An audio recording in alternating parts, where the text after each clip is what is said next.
Welcome back to all of you guys. Welcome in other video of MS biology. Hopefully आप लोग ठीक होंगे। और आज की इस वीडियो में हम लोग बात करने वाले हैं अभी जो ministry of commerce and industry के थ्रू वैकेंसी आई हुई है उसके मेंस एग्ज़ाम्स के मटेरियल को लेकर के। और इस वीडियो में पर्टिकुलरली मैं बात करूँगा बायोटेक्नोलॉजी का जो सब्जेक्ट है, जो पोस्ट है, उसमें पहला जो यूनिट है आपका दैट इज़ द माइक्रोबायोलॉजी। और उस माइक्रोबायोलॉजी में सबसे इम्पोर्टेंट जो चीज़ है that is the microbial growth kinetics, right. So इस टॉपिक को लेकर के हम लोग देखेंगे कि पॉसिबल किस टाइप के क्वेश्चंस आपके एग्ज़ाम से बन सकते हैं और क्या इसका कॉन्सेप्ट होता है, कैसे न्यूमेरिकल्स आते हैं और किस तरीके से आपको चीज़ों को डिफाइन करना होता है और अपनी जो एक्सप्लेनेशन होती हैं आप उनको आपको बताना होता है।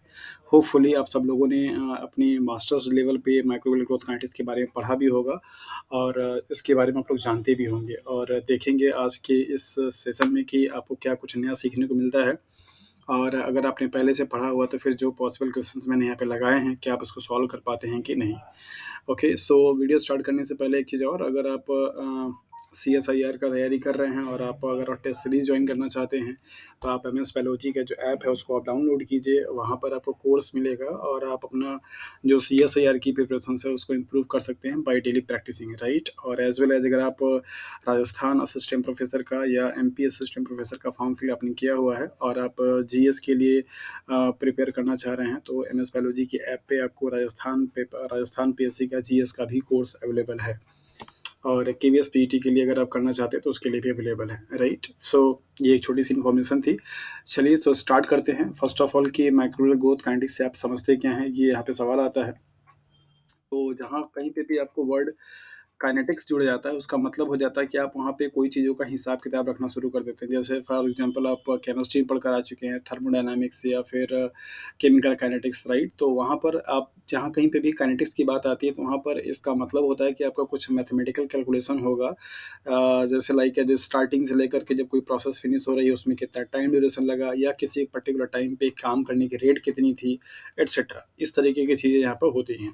सो माइक्रोबियल ग्रोथ काइनेटिक्स का मतलब यही होता है कि जो कोई भी माइक्रोब्स है अगर आपने उसको किसी एक कल्चर मीडिया में क्या किया है, इनोकुलेट किया हुआ है, तो ये जो माइक्रोबियल आपके सेल्स हैं इन सेल्स का रेट करने ग्रोथ करने की रेट क्या है, मीन्स डिवाइड करने की रेट क्या है, कितना तेज़ी से कितने टाइम पर वो अपने नंबर्स को पॉपुलेशंस को डबल कर लेते हैं या कितना उनको समय लग रहा है अपनी पॉपुलेशंस को डबल करने में। ये सारी कैलकुलेशन आपको क्या होती है, करना होता है। साथ साथ यहाँ पर आपको ये भी पढ़ना होता है कि जब भी कोई आप माइक्रोब्स को आपने यहाँ पे कोई एक माइक्रोब्स का ग्रुप लिया, मीन्स कॉलोनी लिया, और इस माइक्रोब्स को आपने किसी कल्चर मीडिया में क्या किया, डाल दिया। तो इस कल्चर मीडिया में डालने के बाद इस माइक्रोब्स का क्या बिहेवियर होगा उसको एक ग्राफ के हेल्प से आप रिप्रेजेंट करते हैं, जिसको कि आप ग्रोथ कर्व या बैक्टीरियल ग्रोथ कर्व के नाम से आप जानते हैं। और ये कर्व एक आपका रिप्रेजेंटेटिव फॉर्म होता है जिसमें आप बताते हैं कि जब कभी भी कोई माइक्रोब लाइक जैसे बैक्टीरिया और पर्टिकुलरली यहाँ पे हम लोग बैक्टीरिया की बात करेंगे, फंगस भी बोल सकते हैं बट बैक्टीरिया के लिए हम लोग लेकर चल रहे हैं। बट तो माइक्रो अगर आपका बैक्टीरिया किसी भी फ्रेश कल्चर मीडिया में अगर आपने उसको इनोकुलेट किया हुआ है, मीन्स डाला हुआ है, तो वो कौन कौन से फेज होकर के गुजरेगा, मीन्स उसकी जो ग्रोथ होगी वो कौन कौन से फेज को फॉलो करती है, उन्हीं सारे फेजेस को एक ग्राफिकल फॉर्म में रिप्रेजेंट करने की प्रोसेस को या रिप्रेजेंट किए गए ग्राफ को आप ग्रोथ ग्राफ या ग्रोथ कर्व के नाम से जानते हैं। तो आपने जाना कि माइक्रोबियल ग्रोथ काइनेटिक्स और ग्रोथ कर्व का क्या मीन है। आपने ये समझा कि यहाँ पे काइनेटिक्स का मतलब ये हो गया कि जो भी माइक्रोबियल के ग्रोथ हो रही है, डिवीजन हो रहा है, उनका क्या रेट है, कितने टाइम पे अपनी पॉपुलेशंस को डबल कर रहे हैं, कितना समय उनको लग रहा है, ये सारे कैलकुलेशंस किए जाते हैं काइनेटिक्स में। और माइक्रोबियल का जो अपना डिवीजन करने का जो फेजेस होते हैं वो कौन कौन से फेज से गुजर रहा है उसको एक ग्राफिकल फॉर्म में रिप्रेजेंट करने की प्रोसेस को ग्रोथ कर्व के नाम से जाना जाता है, राइट। सो यहाँ पे देखते हैं, जैसा कि आपको अच्छी तरीके से पता है कि माइक्रोबियल ग्रोथ कर्व में बेसिकली 4 फेजेस होते हैं और उन चारों फेजेस का नाम कुछ इस तरीके से है। नंबर पहला है that is the lag phase, number दूसरा है लॉग फेज, नंबर तीसरा है स्टेशनरी फेज और एक्सपोनेंशियल फेज, एंड नंबर चौथा है सेंसर फेज और डेथ फेज और डिक्लाइन फेज। इन सभी के नाम से आपको जाना जा सकता है। हो सकता है आपके बुक में इसको एक्सपोनेंशियल फेज के नाम से भी लिखा हुआ हो और हो सकता है इस वाले को आपके बुक में डिक्लाइन फेज के नाम से भी लिखा हुआ हो, तो उससे आपको परेशान होने की ज़रूरत नहीं है। सो ये जो 4 फेजेस हैं, ये चारों फेजेस अपने आप में कुछ न कुछ कंडीशंस बताती हैं बैक्टीरिया को लेकर के। आप यहाँ पे कर्व को भी देख सकते हैं। यहाँ पे आपको दिया गया है कि एक्स एक्सिस जो है उस पे टाइम दिया गया है, जैसे-जैसे टाइम बढ़ रहा है। वाई एक्सिस पे दिया गया है log number of variable cells, जो नंबर ऑफ सेल्स है उनकी संख्या क्या हो रही है यहाँ पे बढ़ रही है। यहाँ पे आपको इस 4 फेज़ को दिखाया गया। नंबर पहला फेज़ ये है, दूसरा फेज़ आपका ये है, तीसरा फेज़ आपका ये है, चौथा फेज़ आपका ये है। राइट, ये 4 फेजेज़ हैं और इन चारों के लिए अपना अलग-अलग क्या एक्सप्लेनेशन है और अलग-अलग अपना मीन होता है कि ऐसा पैटर्न एक्चुअली में बैक्टीरिया क्यों फ़ॉलो करता है या क्यों शो करता है। राइट, तो यहाँ पे देखते हैं फर्स्ट ऑफ ऑल जो आपको यहाँ पे दिखाया जा रहा है यहाँ से लेकर के यहाँ तक। Let me change the colour. Red colour का ऑलरेडी वो है तो यहाँ मैं ब्लू कर देता हूँ। यहाँ से यहाँ तक का जो फेज़ आपको दिखाई दे रहा है, जहाँ पे कोई भी इंक्रीमेंट नहीं हो रहा है, मतलब सेल का जो नंबर है वो कांस्टेंट बना हुआ है। इस पूरे टाइम ड्यूरेशंस को बेसिकली आप क्या बोलते हैं, लैग फेज़। लैग फेज़ का कंडीशंस अगर आपसे सवाल पूछा जाए कि यहाँ पे ऐसा क्यों है कि बैक्टीरिया इतने टाइम तक, मतलब यहाँ से यहाँ टाइम जो लगा है, उस पूरे टाइम ड्यूरेशंस में बैक्टीरिया का कोई भी संख्या नहीं बढ़ा है, तो आप उसके लिए अच्छे से समझ सकते हैं कि सपोज़ ये आपका कोई एक कल्चर मीडिया है और इस कल्चर मीडिया में आपने क्या किया है, न्यूट्रिएंट बहुत अच्छे से डाला हुआ है और आपने यहाँ पे क्या किया, कोई एक number, fix number of size क्या किया, कल्चर को यहाँ पे इनोकुलेट कर दिया। जैसे ही आप किसी भी माइक्रोब्स को कल्चर मीडिया में इनोकुलेट करते हैं, तो वो माइक्रोब्स अपने इस कल्चर मीडिया में अपने आप को क्या करता है, पहले अडॉप्ट करता है, सर्वाइव करता है और कई सारे मॉलिक्यूल्स को क्या करता है, बनाना शुरू करता है अपने साइकिल को चलाने के लिए। जैसे उसके सेल्स में बहुत सारे प्रोसेस चल रहे होते हैं, लाइक ग्लाइकोलाइसिस है, टीसीए साइकिल है, इलेक्ट्रॉन ट्रांसपोर्ट चेन है, डीएनए रेप्लिकेशन है, ट्रांसलेशन है, प्रोटीन का मॉडिफिकेशंस है, राइट, और ट्रांसक्रिप्शंस है। ये सारी प्रोसेस क्या होती चल रही होती हैं। तो जितना टाइम बैक्टीरिया को अपने इन सारे मॉलिक्यूल्स को न्यूली सिंथेसाइज करने में लगता है, उस पूरे टाइम पे बैक्टीरिया अपने पॉपुलेशंस को इंक्रीज नहीं करता है। दैट मीन्स वो अपनी नंबर को बढ़ाता नहीं है। सपोज कीजिए ये एक आपका सिंगल सेल है बैक्टीरिया का, तो इस बैक्टीरियल सेल से आपने मीडिया में यहाँ पे डाला है, तो इस मीडिया में जाने के बाद ये पहले क्या करेगा, अपने सारे प्रोसेस को करेगा, लाइक एज ए डीएनए रेप्लिकेशंस के प्रोसेस को करेगा, ट्रांसक्रिप्शन की प्रोसेस को करेगा और ट्रांसलेशन के प्रोसेस को करेगा, ग्लाइकोलाइसिस, टीसीए साइकिल, सारे प्रोसेस। ऐसा करने करके वो अपने नंबर को क्या करता है, बढ़ाना चाहता है, लेकिन ऐसा करने में उसको टाइम लगता है। तो जितना टाइम किसी भी बैक्टीरियल सेल्स को मीडिया में जाने पर अपने नंबर को डबल करने से पहले का जो ड्यूरेशंस होता है, जो लगता है, उसको आप बोलते हैं that is the lag phase. ये हर एक पर्टिकुलर बैक्टीरिया के लिए जो ड्यूरेशन होगा लैग फेज़ का, वो क्या होगा, अलग-अलग होगा। हो सकता है कि कुछ बैक्टीरिया ऐसे हों जो कि बहुत फास्ट ग्रोइंग होते होंगे, उनका लैग फेज़ का टाइमिंग कम हो सकता है। हो सकता है कि कोई बैक्टीरिया बहुत ज़्यादा स्लो ग्रोइंग होगा, तो उसका लैग फेज़ का टाइम ड्यूरेशन बढ़ सकता है।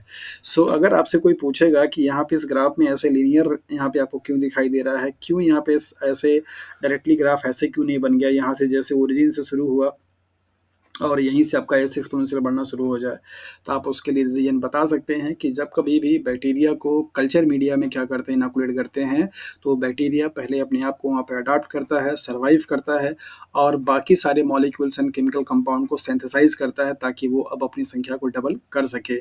सो डबल होने से पहले जितना टाइम लगता है उसको सारे मॉलिक्यूल को सिंथेसाइज करने में, वो टाइम पीरियड को आप लैग फेज से क्या करते हैं, रिप्रेजेंट करते हैं।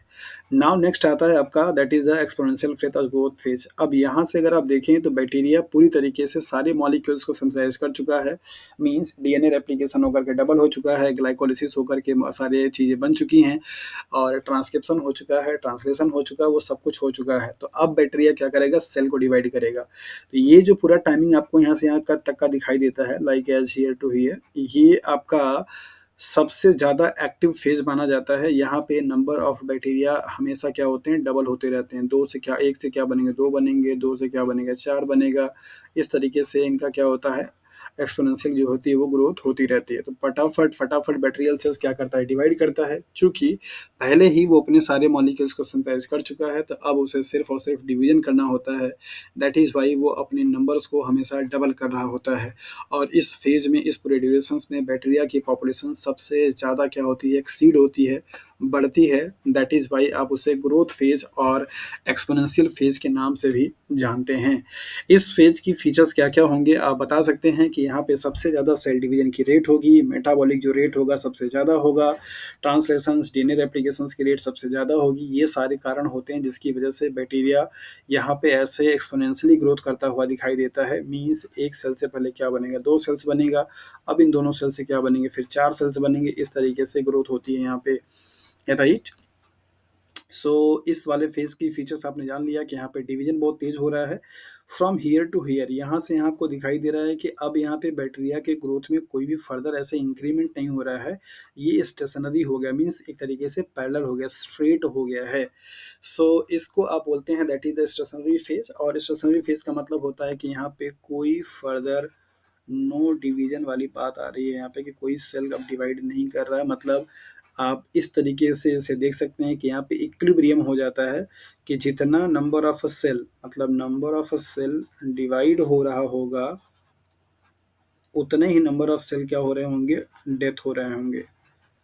तो डेथ और डिवीजन दोनों की जब रेट क्या होती है, बराबर हो जाती है, तो उस कंडीशंस में जो आपको ग्रोथ दिखाई देती है वो क्या होती है, नेट ग्रोथ जो हो जाती है वो जीरो हो जाती है, वहाँ पे आपको दिखाई नहीं देता है। ऐसे फेजेस को आप स्टेशनरी फेज के नाम से जानते हैं। यहाँ पर आपने देखा कि जो ग्रोथ हो रही है उस ग्रोथ की रेट बहुत ज़्यादा है, मतलब कि सेल डिवीजन का रेट ज़्यादा है as compare to the cell death के। कब?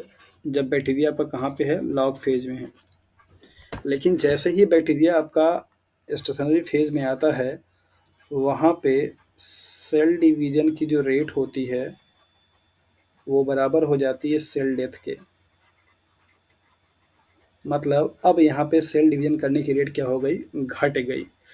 इस वजह से मरने और डिवाइड होने की संख्या चूंकि बराबर बराबर हो जाती है, दैट इज़ वाई आपको वहाँ पे कोई भी फर्दर ग्रोथ दिखाई नहीं देता है। चौथा और आखिरी फेज दिखाई दे रहा है आपको, यहाँ पे डिक्लाइन फेज दिखाई दे रहा है। सवाल यहाँ पर आता है कि स्टेशनरी फेज आया ही क्यों? आया इसलिए क्योंकि जो आप ये आपका जो सिस्टम है बेसिकली कैसा है, क्लोज सिस्टम है। कैसा है? क्लोज सिस्टम है। मतलब आपने एक बार यहाँ पे मीडिया सप्लाई कर दिया हुआ है और बैक्टीरिया को डाल दिया, इसके बाद फर्दर आप उस मीडिया को चेंज नहीं कर रहे हैं। तो बैक्टीरिया की जब पॉपुलेशंस बढ़ती है तो यहाँ पे जो न्यूट्रिएंट होती हैं चूँकि उनका अवेलेबिलिटी धीरे-धीरे कम होने लगता है। मतलब न्यूट्रिएंट आपके क्या होते हैं, डिक्लाइन होना शुरू हो जाते हैं। तो जब पॉपुलेशंस बहुत ज़्यादा हो जाएगी और खाने का सामान मीन्स न्यूट्रिएंट बहुत कम होगा, तो कुछ बैक्टीरिया ऐसे होंगे जो कि बेसिकली क्या करेंगे, मरना शुरू कर देते हैं। तो यहाँ पर डेथ रेट जो होती है वो आपकी बढ़ जाती है। तो डेथ रेट और आपकी डिवीजन रेट जब दोनों बराबर-बराबर हो जाएगी तो उस कंडीशंस में जो फेज़ आएगा उसको आप बोलते हैं stationary phase. Next and last जो आपका फेज आता है that is the death phase. चूंकि अब आपका nutrient day by time time to time क्या हो रहा है, घट रहा है। पॉपुलेशंस आपके जितनी पॉपुलेशंस हैं उनको न्यूट्रिशंस मिल नहीं पा रहा, तो वहाँ पे डेथ रेट जो होती है वो क्या होती है, ज़्यादा हो जाती है। तो अगर यहाँ पे हम थर्ड पॉइंट लिख दें तो यहाँ पे आप लिख सकते हैं कि सेल डिवीजन की जो रेट होगी वो डिवीजन क्या होगा, कम हो जाएगा as compare to the cell death के। तो सेल डेथ का नंबर क्या होगा, ज़्यादा होगा। तो उस केस में आपका फेज़ क्या होगा, यहाँ पे डिक्लाइन हो जाएगा, मीन्स इस तरीके से नीचे आपको ग्राफ दिखेगा। सो डियर स्टूडेंट्स, आपसे सवाल यहाँ पे पूछा जा सकता है इस तरीके से दे करके कि सेल डिवीजन लॉग फेज़ का क्या फीचर्स हो सकता है, स्टेशनरी फेज़ का क्या फीचर हो सकता है, या डेथ फेज़ का क्या फीचर हो सकता है, क्या कारण हो सकते हैं। और डिस्क्राइब करने के लिए आपको दिया सकता है कि आप चारों फेज़ को डिस्क्राइब कीजिए, एक्सप्लेन कीजिए कि ऐसा ग्राफ आपको ये दिखाई क्यों देता है कि स्टार्टिंग में पहले ऐसे लीनियर रहेगा, फिर ऐसे एक्सपोनेंशियल जाएगा, फिर ऐसे लीनियर हो जाएगा और फिर आपको यहाँ पे ऐसे डिक्रीज हो जाएगा। तो ये चारों फेजेस का जो कॉन्सेप्ट है आपको बैक्टीरिया और न्यूट्रिएंट को लेकर के रिलेवेंसी आपको पता होनी चाहिए कि आप इससे क्या समझते हैं। अब आपका सिर्फ ये समझना इम्पॉर्टेंट नहीं है और ये समझना सफिशिएंट नहीं है कि बैक्टीरिया 4 फेज होता है। क्यों होता है, क्या उसमें बायोकेमिकली हो रहा है, ये इम्पॉर्टेंट है because you are going to participate in a ministerial job, right. So वहाँ पे आपको थोड़ी-सी डेप्थ में नॉलेज होना ज़रूरी है। आपसे अगर सवाल यही पूछ दिया जाता है तो आपको इसको बहुत अच्छे तरीके से एक्सप्लेन करके लिखना होगा कि हाँ, ये चारों फेजेस का केमिकल लोचा क्या है, मीन्स किस तरीके से ये चीज़ें होती हैं जिसकी वजह से बैक्टीरिया ऐसा पैटर्न शो करता है। राइट। सो नेक्स्ट देखते हैं यहाँ पे ग्रोथ काइनेटिक्स। ग्रोथ काइनेटिक्स यहाँ पे कुछ-कुछ टर्म्स होते हैं like generation number. Generation number का आपको बताया जाता है कि मतलब होता है total number of populations doubling cycle in a given time. जित किसी भी टाइम में जब बैक्टीरिया अपना नंबर क्या करे डबल कर ले, उसको आप बेसिकली क्या बोलते हैं that is a generation number के नाम से जानते हैं। राइट, जनरेशन नंबर के यहाँ पे फॉर्मूला आपको दे रखा है एन इज इक्वल टू होता है log C E minus log C not divide by log two. जहाँ पे लॉग जो होते हैं उनकी वैल्यू, लॉग सी की वैल्यू क्या है, लॉग सी ई का मतलब होता है that is the OD of a culture at the end of the time. मतलब कि जब कभी भी आपने एक्सपेरिमेंट किया, सपोज कीजिए कि आप कोई एक्सपेरिमेंट लगा रहे हैं और आपने यहाँ पे 0 आवर्स से शुरू किया और इस बैक्टीरिया के कल्चर को आपने 6 घंटे तक क्या कराया, ग्रो कराया। तो ये जो 6 आवर्स पे मतलब आपने हर 30-30 मिनट पे, मान लीजिए स्केल में यहाँ पे बना दे रहा हूँ लाइक एज, मान लीजिए 0 हो गया, ये फिर 30 मिनट्स हो गया, ये फिर 60 मिनट हो गया, ये फिर 90 मिनट्स हो गया, फिर ये 120 हो गया, फिर ये 150 हो गया, फिर ये 180 हो गया, इस तरीके से हर 30 मिनट्स पे आपने क्या किया, बैक्टीरिया का ओडी लिया। तो ये जो ई सी ई की वैल्यू है, मान लीजिए आपका छठवां घंटा यहाँ पर आ रहा है, तो इस छठवें घंटे पर का सैंपल लेकर के जो भी आपने स्पेक्ट्रोफोटोमीटर से ऑप्टिकल डेंसिटी मेजरमेंट किया हुआ है, उसकी वैल्यू होती है सी ई। और सी ओ का मतलब होता है कि जो आपने यहाँ पे 0 घंटे 0 आवर्स पे जो आपने ओडी लिया हुआ था उसकी वैल्यू। तो ये ओडी की वैल्यू और ये ओडी की वैल्यू, ये दोनों ओडी की वैल्यू को लॉग लिया जाता है और लॉग टू से उसको डिवाइड करते हैं। तो फाइनल माइनस इनिशियल, मतलब ये आपका फाइनल हो जाता है। फाइनल की ओडी की वैल्यू और इनिशियल की ओडी की वैल्यू माइनस करके लॉग टू से क्या करते हैं, माइनस करते हैं। तो जो वैल्यू आती है उसको आप बोलते हैं that is the generation number. तो यहाँ पर आपको फॉर्मूला दे दिया गया और फार्मूले में आपको बता भी दिया गया कि कौन क्या क्या चीज़ होता है। सो सी ई है OD value of the culture at the end of the time, and C O value है OD of the culture at the zero time, जब आपने इनिशियल स्टार्ट किया था। इसके बाद नेक्स्ट है generation time. Time it takes population to double in size. जितने समय में कोई बैक्टीरिया एक सेल्स से 2 सेल्स बना देती है, उसी को आप बोलते हैं that is the generation time के नाम से जाना जाता है। राइट। और जनरेशन टाइम का फॉर्मूला होता है that is the T by N, जहाँ पर आपको दैट इज द नंबर है और टाइम है, टाइम अपॉन नंबर, जितना आपका नंबर आएगा। सो स्पेसिफिक टाइम है, कितने समय में उसने अपने नंबर को क्या किया है, डबल किया हुआ। और N is the generation number. तो जनरेशन नंबर आपने यहाँ से निकाला और उस जनरेशन नंबर में टी का मतलब समय का, सपोज कीजिए फॉर एग्जांपल कि यहाँ पे जनरेशन नंबर आपने निकाला, मान लीजिए आपका आता है 5, राइट। और आप जनरेशन टाइम निकालना चाहते हैं, तो यहाँ पे टाइम मान लीजिए कि आप किसी पर्टिकुलर 1 घंटे की बात कर रहे हैं कि हाँ 5 मिनट्स में कितना जनरेशन टाइम हो रहा है या उसका क्या वो है, तो उस टाइम ड्यूरेशंस को इस एन के नंबर से क्या करेंगे, डिवाइड कर देंगे। तो आपको निकल कर के आ जाएगा दैट इज जनरेशन टाइम। तो जनरेशन टाइम का फॉर्मूला है that is T by N, जहाँ पे टी क्या होगा, स्पेसिफिक टाइम, और एन क्या होगा, जनरेशन नंबर। नेक्स्ट है आपका growth rate, number of generation per unit time. Fix unit में मतलब 1 यूनिट टाइम में कितना नंबर ऑफ जनरेशन हुआ है, उसको आप बोलते हैं that is the growth rate के नाम से जाना जाता है। तो ये कुछ टर्म्स आते हैं आपको ग्रोथ काइनेटिक्स में, और इनसे न्यूमेरिकल भी आपसे पूछे जाते हैं निकालने के लिए आपको कुछ इस तरीके से। तो पहले आप ये देख लीजिए कि कैसे आप इसके कैलकुलेशंस को करते हैं। मैं आपको एक फाइल दिखा देता हूँ जहाँ पर आपको शायद थोड़ा समझ में आ जाए।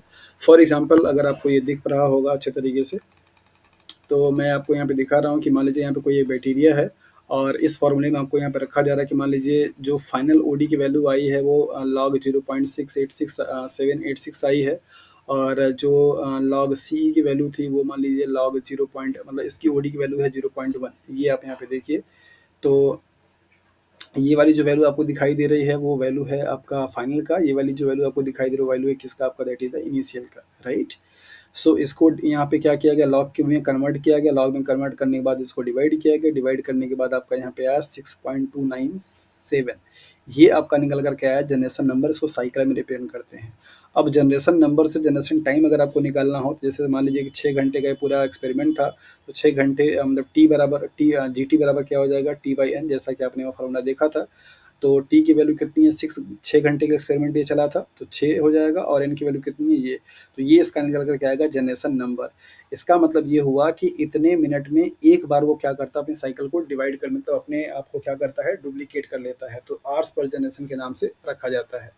और ऐसे ही आप ग्रोथ रेट भी निकाल सकते हैं। ग्रोथ रेट निकालने के लिए सिंपल होता है कि जो आपकी एन की वैल्यू होती है, यहाँ पे आप फॉर्मूला भी देख पा रहे होंगे, यहाँ पर अभी आपको यहाँ पे लिखा भी था, ये जनरेशन नंबर का। तो इसके लिए फार्मूला आपका होता है जस्ट उल्टा n/t। यहाँ पर आपने देखा था t/n, यहाँ पर आपका होता है n/t। तो जैसे सपोज मैंने यहाँ पे बताया कि मान लीजिए 6 घंटे के लिए एक्सपेरिमेंट पूरा आपका चला था और उसके लिए n की जो वैल्यू आई थी वो दैट इज 6.26 आया था आपका साइकिल। तो अब आप इसके n की वैल्यू से निकाल सकते हैं क्या, GT की वैल्यू, जनरेशन टाइम। तो जनरेशन टाइम की वैल्यू के बराबर क्या हो जाता है, t डिवाइड बाई n। तो t कितना है आपका 6 घंटे, n की वैल्यू कितनी है 6.26। इसको डिवाइड कर देंगे तो जो आपका आएगा वो होगा जनरेशन पर आवर्स, या पर आवर्स जनरेशन हो जाएगा। और इसके बाद आपका ग्रोथ रेट इस तरीके से निकल जाएगा n/t से।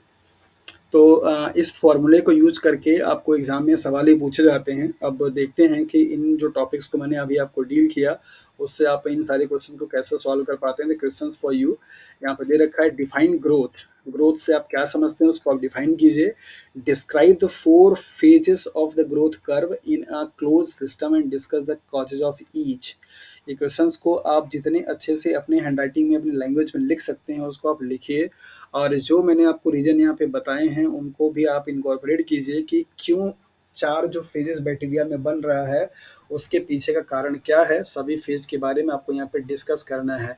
सो डियर स्टूडेंट्स, ये बहुत अच्छा क्वेश्चन है डिजाइन किया हुआ। आप इसको प्रैक्टिस कीजिए और अपने आप को लिख करके देखिए कि आपके वोकेबुलरी और सेंटेंस मेकिंग अच्छी कितनी अच्छी क्वालिटी है, राइट। एंड अगला क्वेश्चन है, list 2 physiological changes that observe in stationary phase. आपको 2 कोई ऐसा चेंजेस बताना है बैक्टीरिया के सेल्स में जो कि स्टेशनरी फेज में आपको ऑब्जर्व किया है। How do these changes impact the organism's ability to the survive. ये जो ऑब्जर्वेशंस आपने किया फिजियोलॉजिकल चेंजेस का, वो फिजियोलॉजिकल चेंजेस बैक्टीरिया के सर्वाइवल के एबिलिटी पे कैसे इम्पैक्ट डालता है ये भी आपको बताना है। सो कहते हैं कि बैक्टीरियल ग्रोथ काइनेटिक्स बड़ा सरल लगता है, सबको लगता है कि हाँ ये बहुत आसानी से टॉपिक है, लेकिन उसी टॉपिक से आपके क्वेश्चन हैं, जरा इनको सॉल्व कीजिए और ज़रूर बताइए कि हाँ आप कितने अच्छे से उसको लिख पाएँ। और ये न्यूमेरिकल है आपके लिए, और जो फार्मूले में चर्चा कर रहा था सेम उसी फार्मूले पर है, यहाँ पे दे रखा है calculate the mean growth rate, मतलब आपको ग्रोथ रेट बताना है, एंड जनरेशन टाइम GT बताना है, of a culture that increase the exponential phase from 5 into 10⁻² cells से 1 into 10⁸ cells in a 12 hour. आपको दोनों की वैल्यू दे दिया है। ये आपकी वैल्यू है किसकी, दैट इज CO की, और ये आपकी वैल्यू किसकी, दैट इज CE की। और ये आपको समय दे रखा है आपको यहाँ पर 12 आवर्स। तो आप इससे n निकालेंगे और अगर आपका n आ जाएगा तो फिर आप निकालेंगे GT बराबर फार्मूला आप रखेंगे T और बाई n, जहाँ पे T की वैल्यू क्या रखेंगे, दैट इज आपका 12 आवर्स। और अगर ये आपका आ जाएगा तो फिर इसके बाद जनरेशन टाइम, फिर इसका ग्रोथ रेट, और ग्रोथ रेट निकालने के लिए GR निकालने के लिए आपको क्या करना पड़ेगा, n/t करना पड़ेगा। तो फार्मूला मैंने सारा बता दिया और आप ये तीनों निकाल करके कमेंट बॉक्स में ज़रूर से ज़रूर बताइए कि आपका कितना आंसर आया हुआ है। So that's all for today guys. Hopefully कि आप लोगों की प्रिपरेशंस अच्छी चल रही हो और इस वीडियो से आपको काफ़ी फ़ायदा मिलेगा आपके प्रिपरेशंस में। अगर ये वीडियो आपको पसंद आया तो ज़रूर अपने फ्रेंड्स को भी शेयर कीजिए और उनको बताइए कि आप भी तैयारी इस तरीके से कर सकते हैं और उनकी भी तैयारी थोड़ी सी इम्प्रूव हो जाए। So thank you for watching this video. आप देख रहे थे MS बायोलॉजी और मैं महेंद्र कुमार। Thank you.